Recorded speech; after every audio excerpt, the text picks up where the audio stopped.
Rewmi 24 TV. dal leen ak jàmm mbokk yi nuyu nañ leen ziar nañ leen yéen ñi di safoo seen seen yi Rewmi 24 TV encore ca tribunal ba procès ba xam ngeen ne ma ngay wéy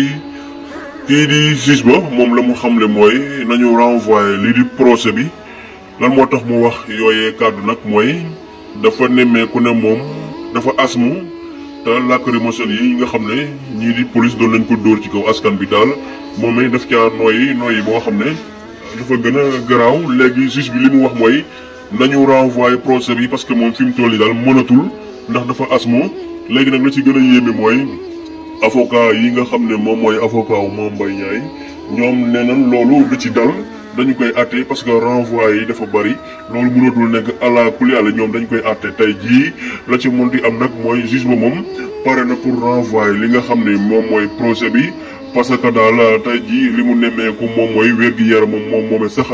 dafa sooxe ndax dafa asmo ba pare lacrymogène yi nga xam ne nooy na ko moo ko gën a sonal fi mu toll nii moom la mu bëgg mooy génn ci ba set ba ci daal ma ngay sàkku ngir ñu renvoyer li nga xam ne moom mooy procès bi te procès bi bu ñu ko renvoyer gënul ci ki nga xam ne moom waa Mbaye Niang waaye gënul ci ki nga xam ne moom mooy lii di population Sénégal bi ndax dañuy wéy kon di jàppaat beneen procès lu mel nii nga xam ne moom mooy xew tey ak démb kon dafay nemmeeku di wéy di am loole nag moom moo waral ñoom avocat yooyee ñu jafandu ba dëgër daal di ne tey daal ak lu munti am lii di projet bi moom daañu ko atte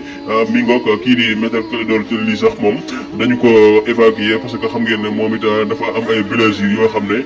mi ngi noonu moom it mooy avocat Ousmane Sonko bi kon mi ngi noonu daal gars yi yàlla na jàmm yàgg yàlla na jàmm am parce que fi mu toll nii moom Sénégal en danger ñu fiy nemmeeku moom doy na waar lool jamono yi ñu toll nii daal réew mi ñëpp tiit kenn mënatul génn kenn mënatul lekk ba seer kenn mënatul naan ba mandi jaa ngeen jëf mbokk yi